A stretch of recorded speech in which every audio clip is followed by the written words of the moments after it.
Verið velkomin á Krossgötur þjóða og við erum hérna Jón Þorvaldur Heiðarsson heiti ég og er hagfræðingur og eðlisfræðingur og er við Háskólanum á Akureyri. Já, ég heiti Magnús Björnsson, starfsmaður Háskóla Íslands og alþjóðastjórnmálafræðingur. Og Magnús, í dag þá ætlum við að tala einn þjóðarleiðtoga, merkilegan þjóðarleiðtoga sem okkur finnst, sem hefur verið dálítið í fréttum undanfarið og það er Giorgia Meloni á Ítalíu, forsætisráðherra Ítala. Já, Meloni er alveg mjög áhugaverður stjórnmálamaður. Hún er alltaf hverju í fréttum og svo náttúrulega, en er ótrúlega mörgliti öflugur stjórnmálamaður á ítalska mælikvarða. Það gengið vel hjá henni þar. Já, ég er sammála því og það er svona ástæðan fyrir því kannski að við erum að tala hana. Það hefur mörguleiti verið farsæl stjórn hennar á Ítalíu og hún hefur verið svona einmitt í fréttunum svolítið undanfarið. Og ég ætla að byrja á því að deila hérna smá myndbandi af henni og ég ætla að vona að þetta heyrist í upptökunni það sem hún er að segja hérna.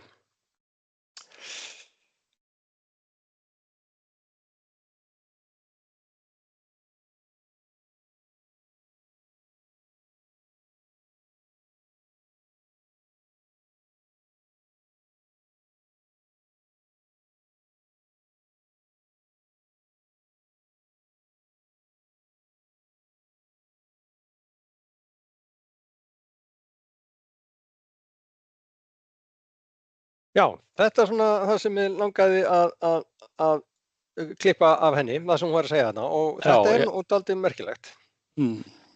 Og mér langar að kryfja þetta aðeins betur, hvað hún var að segja þarna.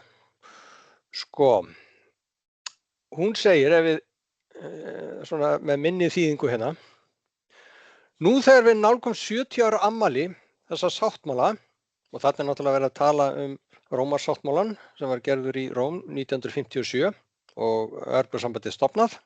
Er ekki rétt hjá mér, Magnús? Jú, það er trúlega rétt hjá þér. Já, ég kíkti á þetta, þetta var rétt hjá mér. Já. Verðum við að ræða þá Evrópu sem við viljum og þurfum að byggja upp. Það er ljóst að það er ekki lengur nóg að vera mikilvægur viðskiptavettvangur eða vettvangur laga og reglna. Þess að Evrópusambandið sé bara það. Við þurfum sjálfstæði í stefnumótun, framleiðslugetu, sjálfstæði í tækni og fjármálalegan eða svona fjártæknilegan styrk. Og mér langar aðeins að fara nánar í þetta, hvað liggur hérna bakvið. Sko, við þurfum sjálfstæði í stefnumótun. Það er svona í strategic autonomy og þá skil ég bara þannig að við Evrópa við þurfum að ákveða sjálf hvert við viljum fara, hvaða stefnu við viljum taka og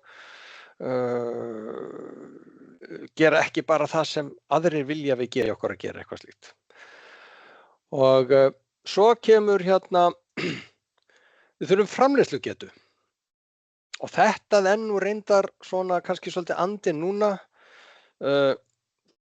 Á síðustu áratugum þá hefur andinn eiginlega verið þannig bara meiri alþjóðaviðskipti og minni hindranir í alþjóðaviðskiptum, það er það sem gildir. Og það var dálítið góður punktur sem kom fram í Silfrinu daginn. Það var eitt sem var í nefndinni sem var í samningaviðræðunum við Evrópusambandið síðast.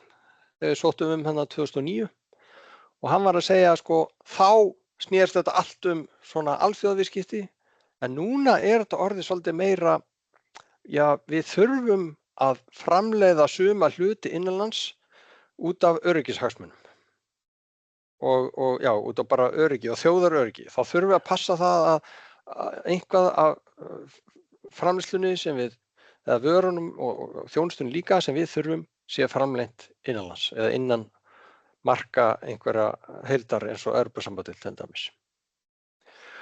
Og svo kemur hérna sjálfstæði í tækni og það er nú svona komið meira og meira upp á yfirborðið að við Evrópumenn erum bara algjörlega háðir Bandaríkjunum í allir þeirri tækni sem við eiginlega erum að nota dagsdaglega. Öllum samfélagsmiðlunum, Facebook, þegar skrifum tölvupóst. Þetta bara allt saman í Bandaríkjunum, ef ég skil rétt. Já, einmitt. Og fá fyrirtæki í Evrópu sem eru á þessu sviði. Já. Spotify er eina sem mann eftir sem er evrópskt. Já, akkurat. Og svo segir hún svona, og fjármálalegan eða svona fjártæknilegan styrk eða financial power. Hvað er hún að meina þar? Ég get látið mér detta það í hug að við erum svolítið komin upp á Bandaríkin líka í svona þessum fjártæknilega hlutum sem við erum að nota dagsdaglega. Þegar Bandaríkjamenn settu einhverjar viðskiptaþvinganir á dómara mannréttindadómstólsins, þegar þeir voru að dæma eitthvað sem þeir voru fúlir út af, ég man nú ekki einu sinni hvað það var. Það tengist í Ísrael held ég, Netanyahu. Já, það tengist í, já. Þá gátu Bandaríkjamenn bara lokað kortunum þeirra. Já. Þau gátu bara ekkert notað greiðslukortin sín. Nei, þetta er með ólíkindum. Þetta er ólíkindum að við Evrópumenn séu háðir Bandaríkjamönnum í þessu. Já. Og já, ég skildi það þannig að það sé það sem hún er að tala um. Eitthvað sem fer í gegnum huga þér varðandi þessi atriði? Já, það er nú aðalega bara, þetta er náttúrulega bara mörguleiti allt hárrétt hjá henni og er auðvitað eins og segir trend þessar tíma sem við lifum núna, að svona þessar stóru einingar eru svona að reyna að finna sér svona meira sjálfstæði á mörgum sviðum. Já. Og hún er greinilega bara, og þetta náttúrulega líka bara sýnir það hvað hún er runni öflugur svona Evrópu sinni eða vill vera hluti af þessu evrópsku heild og leggur mikla áherslu á það. Þannig að hún er náttúrulega augljóslega ákveðið svona statement frá henni hvað það varðar. Já, það er nú eftir síðasta setningin sem eiginlega undirstrikar þetta allt saman og svo segir hún og Evrópa verður að vera tilbúin til að nota sinn pólitíska og efnahagslega styrk. Punktur. Einmitt, akkurat. Og ég held þetta sem hún var að segja þarna og við erum búin að fara í gegnum, ég held eins og þú kannski ert að ég held að hörðustu Evrópu sinnar í Evrópu gætu ekkert orðað þetta sterkar heldur en hún gerir. Nei, það er alveg árétt hún hún er hún er greinilega á þeirri línu, það er alveg augljóst mál þannig að þrátt fyrir svona uppruna kannski hennar í stjórnmálum og svona á hægri vængnum, ég veit ekki alveg hvað má segja allir fjárhægri vængnum, en allavega svona vel til hægri skulum við segja, að þá er hún sannarlega eftir hvað er búin að vera 4-5 ár í embætti. Já. Þá er hún greinilega mjög sterk á þessari línu. Já, einmitt. Og ef við förum aðeins í gegnum það, Meloni var í þessari kosningabaráttu og hún var formaður flokk sem hafði nú verið pínu lítill til þess tíma, ef ég man rétt, Bræður Ítalíu heitir hann. Já. Er þetta ekki flokkur Berlusconi? Nei, þetta er ekki flokkur Berlusconi. Nei. Hann var stór, Forza Italia heitir hann. Já, það var rétt, já, einmitt. Já, þetta er bara smáflokkur, já. Já, þetta er smáflokkur og þessi flokkur á rætur sínar að rekja til fasista á Ítalíu. Já, mjög. Og það er ekkert, það er mjög athyglisvert og það er ekkert með það er bara viðurkennt að það er þannig. Já. Og þegar hún síðan vinnur þessar kosningar, og það var nú búin að vera töluvert óstöðuleiki þarna í Ítalíu, kannski ekki alveg jafn mikill eins og hafði verið svona áratuginn þar undan, en það er búin að vera mjög mikill óstöðuleiki á Ítalíu fyrir þessar kosningar. Hún vinnur síðan þessar kosningar og myndar stjórn, meðal annars með hvað heitir hann, Matteo Salvini heitir hann ekki? Já, Matteo Salvini akkurat. Sem er alveg góðvinur Pútins. Já, góðvinur Pútins og alveg ég veit ekki segja, snargeðveikur á hægri vængnum Já. En og svo líka Forza Italia sem að flokknum hans Berlusconi. Já. Þessi 3 flokkar ekki sem að stjórna Ítalíuna. Já, ég gáði nú bara ekki að því hvaða flokkar þetta eru sem Jú, mynda ríkisstjórnina. já, Það nú ansi margir flokkar hann á þingi. já, menn það þessi þrír held ég sko, þetta náttúrulega allt sem mann myndi að mörguleiti verið skilgreining svona, ég náttúrulega alveg pottið hægri flokkar og jafnvel 4 hægri flokkar nánast allir sko, þannig að þetta er mjög hægri sinnu ríkisstjórn ef maður orðað þannig. Já. Og maður var bara skíthræddur sko, ég bara hverju átti maður von á eiginlega, að bara hún færi í bandalag við Orbán að reyna að eyðileggja Evrópusambandið sem mest og að hafa sem best samskipti við Pútín og snúa sér bara á Rússlandi. Ég var alveg skíthræddur að það væri það sem myndi fara að gerast. Já, ég bara segi það sama sko, það því að akkurat, bæði, ég veit svo sem þekki ekki alveg hennar flokk eins og segir, þetta er smá flokkur gegnum tíðina, en náttúrulega þessi flokkur sem að Salvini stjórnar og í rauninni Berlusconi líka, forseti Ítalía, hann var náttúrulega mikill vinur Pútín, þannig að algjörlega maður sá fram að þarna er bara algjör vending bara í ítalskri afstöðu bara til Evrópu og Evrópumála á víðum grundvelli. Já. Gat þá gerst að eitt af stóru ríkjunum í Evrópu myndi fara sko gegn Evrópusambandinu, getur maður reynt. Já, algjörlega. Og það hefði náttúrulega verið bara rosalegur atburður í Evrópusambandinu ef það hefði gerst. Eitt af 4 stóru ríkjunum hefði eiginlega sko vilja fara að stíga tilbaka sko. Einmitt, algjörlega, menn gátu þó samt við illan leik svona þola, Orbán og Ungverjaland er nú ekki stórt land eða burði svona efnahagslega þannig svona í samanburðinum, en þannig að það er svona alveg á mörkunum menn gátu komið hlutunum áfram í hans andstöðu, en það er náttúrulega verið alveg mjög erfitt með Ítalíu líka sko, þannig að já, algjörlega, þetta leit ekki vel út og maður var svona hafði aðeins í brjósti yfir þessu hvað myndi gerast bara svona almennt. Já. Ég man eftir að það var ráðstefna í Reykjavík og þar meðal annars komu Ítalir þetta leyti og ég var svona að reyna að spyrja þá sko hvað manneskja þetta væri, hvort hún væri fasisti og eitthvað slíkt. Já, akkurat. Nei, þeir héldu það að hún væri nú ekki fasisti sko, hún væri nú kannski meiri svona pragmatisti heldur en hún léti veðri vaka. Já. Og svo liðin núna, næstu í 4 ár. Já. Og hvað hefur hún gert og hvernig hefur þetta gengið? Já, við getum sagt að fyrsta sem henni dettur í huga er það að ítalski óstöðuleikinn hann bara yfirgaf Ítalíu og fór til Bretlands.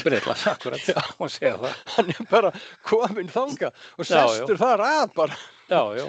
Og þar skiptum forsætisráðherra bara aðra hverja viku sko, en Meloni er búin að sitja þarna bara í 4 ára eins og í stöðugu Evrópulandi og og sko þetta er náttúrulega, þú nefndir nú hann til að byrja með þetta hefur nú verið mikill óstöðuleiki í Ítalíu sko, en 4 ár kannski þætti nú ekki mikið í stöðugu Evrópulandi, en þetta er bara með lengsta sem að forsætisráðherra hefur setið á Ítalíu í bara frá því að síðari tímum.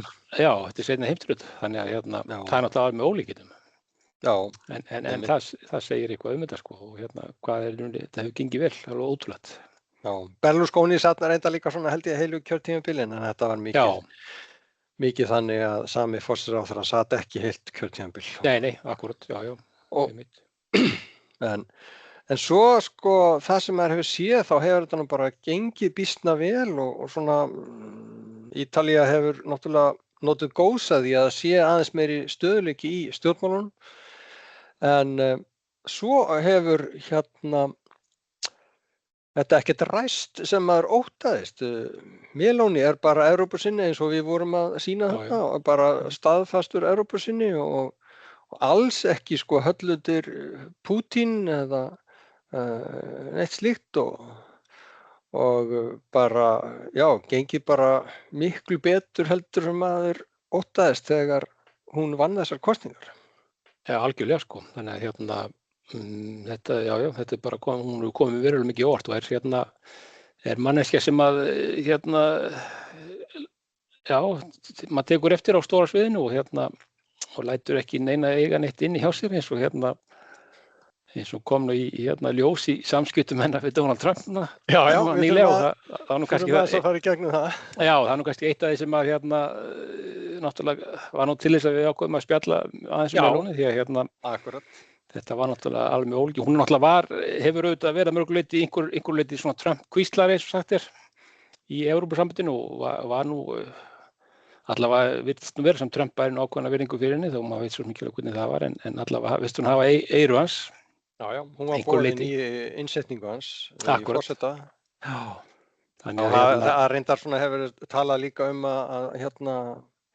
Alexander Stubb sé svona Trump-kvíslari líka en þau eru náttúrulega á sama pólitíska litróun ef maður orða þannig að hún hann vantarlega lítur líka á hana sem ákveðin bandamaður þar eða allavega gerði það ég hugsa það hann hafði litið svona Orbán og Meloni sko þetta væri svona hans bandamenn í Evrópu en það hefur heldur betur súrnað undanfarið sko við skulum fara aðeins gegnum það en Meloni svona þetta svona maður svolítið gaman af henni þetta svona snaggaralegur stjórnmálamaður þetta lágvaxin manneskja en samt svona rosalega andstæða svona þessa aldraða karls í jakkafötum eins og Putin og Trump og hún náttúrulega fræg fyrir mjög skemmtileg svipbrigði oft segir oft margt með sko alls konar svipbrigðum og fjölmiðlafólkið hefur gaman að því að taka mynd af því og þetta svona manneskja sem ég held að geti nú einhver leyti drepið fólk sko með augnaráðinu hún hefur rosalega sterkt augnaráð minni nú á ítalskan dómara sem heitir Collina hvað það var fyrir þá sem fylgjast með knattspyrnum þetta svipað augnaráð það rétt en ég var búinn að taka saman þetta sem kom upp á milli þeirra og ég ætla svona að þýða þetta bara á íslensku sko eftir þennan G7 fund í Frakklandi þá fer Trump í eitthvað viðtal hjá ítölsku miðli og við sem sagt bara tökum þá fyrirvara að þessu að hann segir vantarlega eitthvað ensku sem miðlinn þýðir á ítölsku og svo það þýtt yfir á ensku og ég að þýða yfir á íslensku. Já, akkurat. Þannig að við tökum bara, þetta er kannski alveg 100% á íslenskuna eftir, allar þessar krókaleiðir. Já, akkurat. En hann sagði sko eitthvað svona í þessu viðtali, hún var líklega sko mjög glöð að ég skildi tala við hana, en ég þurfti ekkert að tala við hana. Og svo sagði hann, hún sko sárbændi mig að taka mynd af okkur saman. Og hún vildi það alveg rosalega mikið að fá mynd af okkur saman. Og ég hafði svo sem engan áhuga að gera það, en ég gerði það því að ég vorkenndi henni. Akkurat. Og þetta er náttúrulega ótrúlega svona lítillækkandi að tala svona þjóðhöfðingja sem bandamaður. Akkurat. Og sko fyrir tíma Trumps þá hefði mann bara þótt algjörlega óhugsandi að svona gæti gerst sko. Akkurat, einmitt. Og hún svona þessi snaggarlegi stjórnmálamaður sem hún er og maður hefur svona tilfinninguna að hún hafi ekkert rosalega mikið þol sko fyrir kallrembu. Nei. Hún var nú í sambandi með ítölskum fjölmiðlamanni sem komst í vandræði út af svona kallrembu ummælum og maður veit svo sem ekkert af hverju en sko eftir svona ummæli sem voru tekin upp svona offline sem hann lét falla svona í fljótlega eftir það þá skildi hún við hann, maður veit ekki alveg hvort það var út af því en hann var að koma henni í vandræði með kallrembu en mér skoðast maður svona hefur á tilfinninguna og hún sé ekki svona manneskja sem gefur eftir í samskiptum við einhverjar kallrembur Nei, nákvæmlega. Þannig að hún brást við þessu sem Donald Trump sagði. Og ef ég reynir svona að þýða þetta á íslensku eins og ég sagði. Þessar yfirlýsingar Trump eru bara algjörlega úr lausu lofti gripnar. Og ég er satt að segja bara steinhissa. Og ég veit ekki af hverju forseti Bandaríkjanna hagar sér svona gagnvart eigin bandamönnum. Og vel að merkja að þetta er ekki í fyrsta sinn sem það gerist.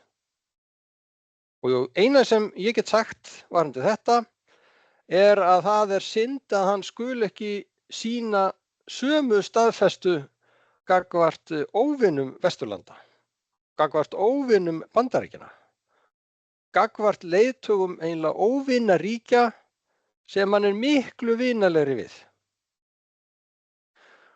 Og það er eitt sem hann skal vita, Ítalía, hvorki Ítalía né ég sár biðjum neitt. og þarna er hún náttúrulega að segja hluti sem allir hefðu viljað segja en slepptu því að segja þegar við vorum að reyna að halda Trump góðum. Akkurat. En sko ég hugsa margir þjóðarleiðtogar getur nú tekið undir þetta. Já. En þetta var nú ekki búið. Já, hugsaði það sama, það sem hún sagði. En þetta var nú ekki búið því að Trump svaraði þessu og bætti nú bara í. Og ef ég þýði þetta hérna. Forsætisráðherra Ítalíu bað aftur og aftur að fá mynd af mér og henni saman á G7-fundunum í Frakklandi. Og henni gengur illa í vinsældum á Ítalíu. Og kannski er það vegna þess að hún neitaði Bandaríkjamönnum eða Bandaríkjunum, vel að merkja sem er land sem raunverulega elskar og verndar Ítalíu, þegar það kom að því að stoppa þróun kjarnorkuvopna í Íran. Hún leyfði okkur ekki einu sinni að nota flugvellina, okkar flugvelli, þeir eru með flugvelli, Bandaríkjamenn er með herflugvelli á Ítalíu. Hún leyfði okkur ekki einu sinni að nota herflugvellina á Ítalíu, sem hefði verið til mikilla þæginda fyrir okkur. Og þetta þrátt fyrir það að Bandaríkin setji 100 milljarða bandaríkjadala á ári í að vernda Ítalíu og aðra svokallaðan NATO-bandamenn. Jæja, eftir að Bandaríkin sigruðu Íran hernaðarlega, þá vill nú vera vinur aftur til að ná vinsældunum upp. Og mitt svar er nei takk. Þetta segir Trump og er sko ekkert að gefa eftir. Og Meloni svaraði þessu aftur. Og stílaði sko á hann. Já. Sem þetta er bara að tala beint við hann. Einmitt, akkurat. Og segir bara, forseti Bandaríkjanna, þessar stöðugu ástæðulausu árásir, það er engin skynsemi í þeim. Og varðandi vinsældir mínar, þá hefur það sannarlega ekki hjálpað að vera vinur þinn. Né er það háð því hvernig mitt samband er við þig, mínar vinsældir. Mínar vinsældir tengjast sem sagt getu minni til að verja ítalska hagsmuni, ítalska þjóðarhagsmuni. Og það er það sem ég hef nákvæmlega alltaf gert. Og það er líka það sem ég gerði varðandi herflugvellina bandaríska herflugvelli á Ítalíu. Notkun þeirra er eiginlega stjórnað í gegnum samninga sem hafa alltaf verið heiðri að okkar hálfu og það er það sem ég mun halda áfram að gera á meðan ég er forsætisráðherra Ítalíu. Og þeir verða ekki brotnir. Ítalía er sjálfstætt land og að lokum vinsældir mínar eru þér óviðkomandi eða vinsældir mínar á Ítalíu komu þér ekki við. Ég legg til að þú einbeittir þér að eigin vinsældum. Svona svaraði hún. Já. Og þetta líka aftur er eitthvað sem bara allir eru að hugsa, sko. Þessar, ef ég segi þetta á ensku, these constant, unprovoked attacks are senseless. Einmitt. Já, þetta er áhugaverð orðahrið á milli þeirra og eins og vorum að tala um að hún var nú svona talað hún var í svona Trump-kvíslari og voru að tala um hún hefði farið að komið þarna þegar var settur inn í embætti og það virtist ekki virtist allavega vera mikil kærleikur milli þeirra þá kom þetta alltaf óvart að þetta skyldi blossa svona upp. Já, einmitt. Og auðvitað náttúrulega eru óánægja Trumps nú náttúrulega, jú, tengist náttúrulega þessum flugvöllum eitthvað en auðvitað náttúrulega var fyrir ákveðið vandamál þegar hún fór að verja páfann gagnvart árásum Trump sem honum greinilega mislíkaði. Já, það var svona þeim var fundur að þar svona kannski það var svona fyrsta sem kannski leiðir í þetta.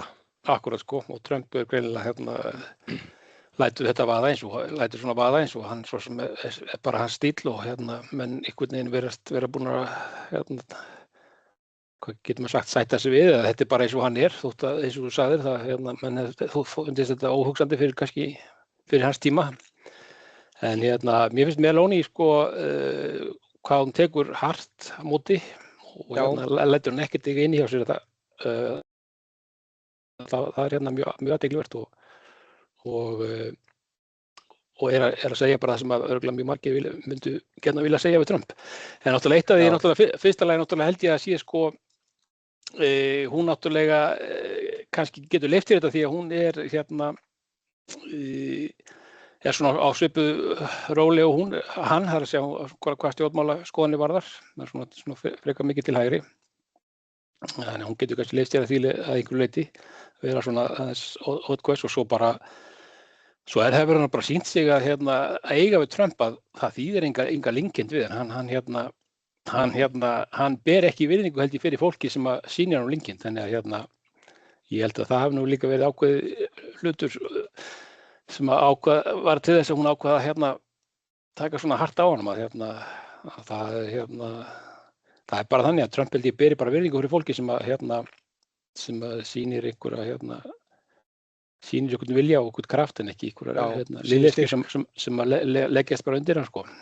Ég held að það sé ég ekki komið í ljós að það er ekki rétta strategía en gagnvart honum. Eða hvað? Jú, ég held að þetta sé nú svolítið eins og þú segir sko en ég veit ekki hvað hann er fljótur að fyrirgefa en sko þarna fer hann bara yfir strikið. Já.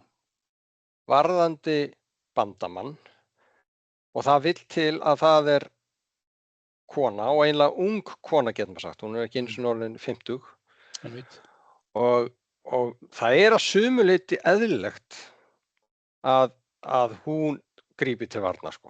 Það fer svo mikið yfir strikið þarna sko. Já. Og henni finnst það greinilega en sko með það sem að Trump lætur hún út af sér þá ég veit það ekki, menn er þetta eitthvað verra heldur en hann er að drulla yfir hvort sem það Keir Starmer eða Macron eða einhverjir. Já. Ég meina, þetta er auðvitað eins og nefndir sko náttúrulega kvenfyrirlit mikil náttúrulega í þessu og þetta er náttúrulega ung kona hún kannski, það er ákveðið svona tótt þannig í þessu. En er þetta ekki bara það sem hann er að segja alltaf hreint? Jú, kannski. En bara í okkar vestrænu menningu sko þá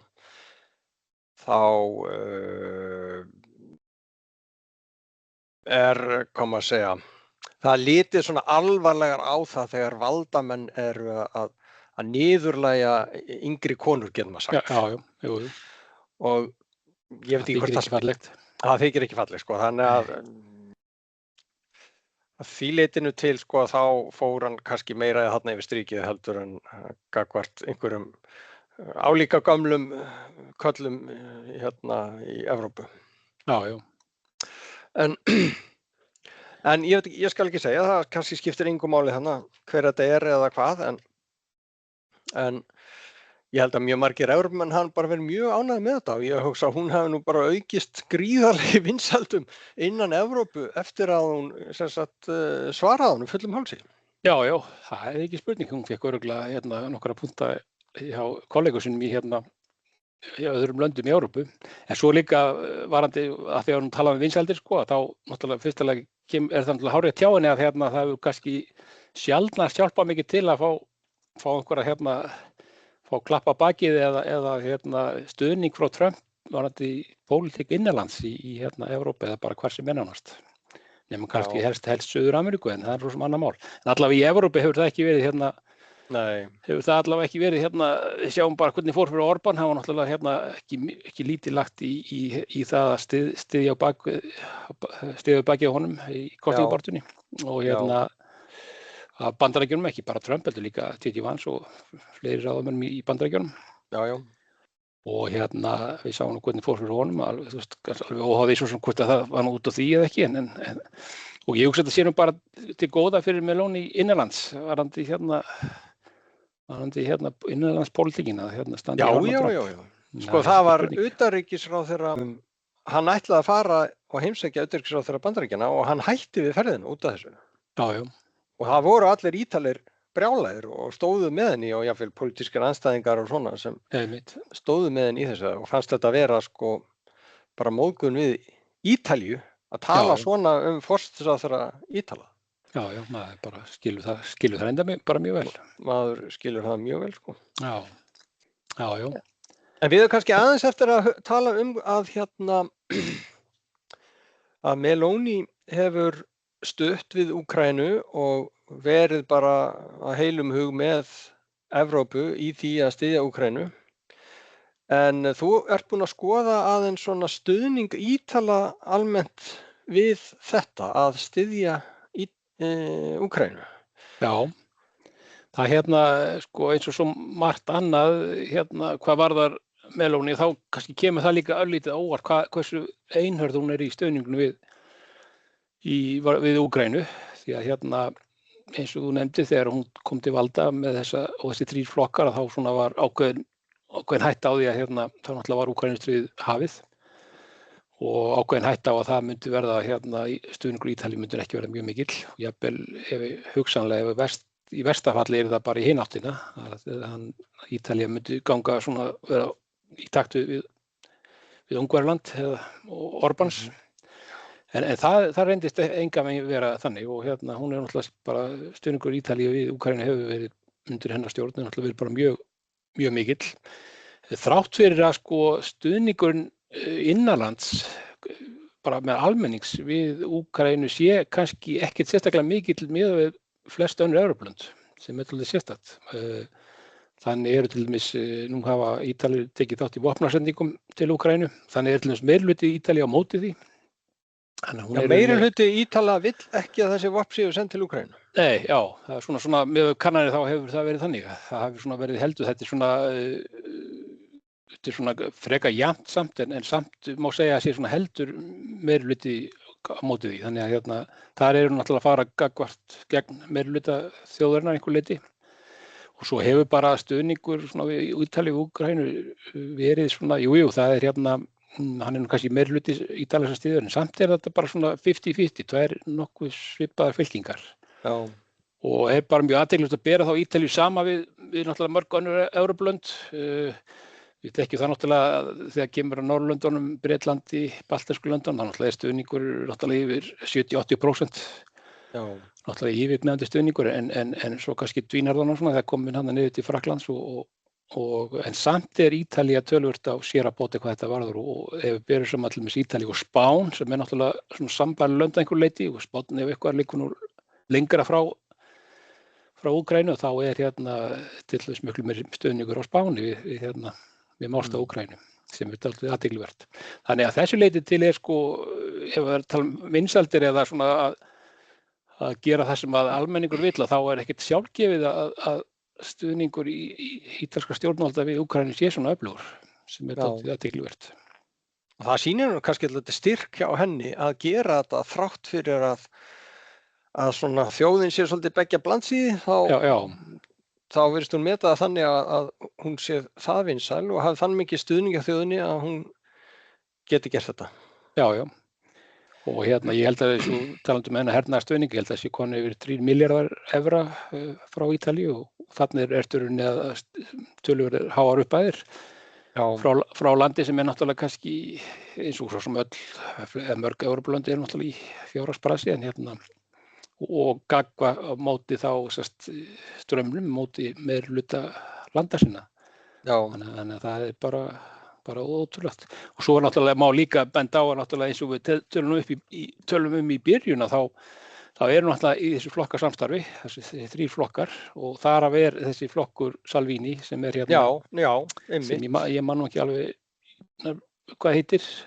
Hann allavega, Salvini sjálfur hefur verið hérna mikill vinur Pútins og þannig að hún runnið þá að ganga gegn og segja þessu samstarfsflokki sínum eða samstarfsmanni sínum. Leka heitir hann. Já, einmitt. Þannig að það líka þá, þar hún vantarlega sína ákveðin styrk að geta gert það þrátt fyrir vera í þessu samstarfi við þessa flokka. Já, það nefnilega mjög góður punktur líka. Hann hafði drauma að búa til einhverja blokk svona með Póllandi þegar lög og réttlæti stjórnuðu þar og Orbán og fara bara gegn Evrópusambandinu og gjörna sagt eða miskusti svona láta það stíga tilbaka verða minna konsept heldur en hafði verið. Og já, hann var nú svona frekar frá Pútín, ef maður notar ensku. Já, ég held að þeir séu bara góði vinir og allavega áður fyrir hittust oft sko. Og svo náttúrulega hinn flokkurinn Forza Italia, það náttúrulega gamli flokkur eða flokkur Berlusconi. Já. Og það vil það flestin vita hvað vinskapurinn á milli Berlusconi og Pútins, það var nú mjög þekktur. Já. Þannig að þetta er mjög athyglisvert og sýnir ákveðin, eins og segi, svona töluvert mikið pólitískan styrk. Já, en hún hefur verið svona innan síns lands líklega svona vinsælasti leiðtoginn, við sko af stærri Evrópulöndum. Já, einmitt. Þeir eru í alls konar vesinni þannig hver einasti leiðtogi. Já. Og Starmer náttúrulega búin að segja af sér. Jú, algjörlega. Macron í mjög erfiðri stöðu og gekk illa búa til ríkisstjórn og Merz líka sko frekar óvinsæll í Þýskalandi. Það gekk illa að gera það sem hann ætlaði sér að gera þar. Einmitt. Þannig að það eru margir leiðtogar hérna í vandræðum. En hún virðist svona að vera eini leiðtoginn sem ekki í vandræðum. Nei, það er aldrei merkilegt sko. Eitthvað sem maður sá nú ekki fyrir þegar hún tók við sko. Algjörlega óþekkt manneskja og ung kona sko. Þannig að og þar á Ítalíu sem svona allavega þegar kemur að Evrópu þá held ég sé nú svona ég held að ungar konur allavega með Norrlandi skulum segja. Kannski meira brattan að sækja í því landi heldur en kannski í annars staðar í Evrópu. Þannig að hún hefur náttúrulega bara náð alveg ótrúlegum árangri með allt. Já, segjum við þetta ekki gott bara? Er eitthvað meira sem við eigum eftir að segja Giorgia Meloni?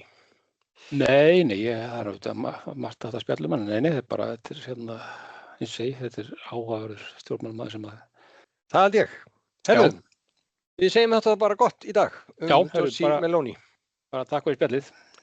Já, bless.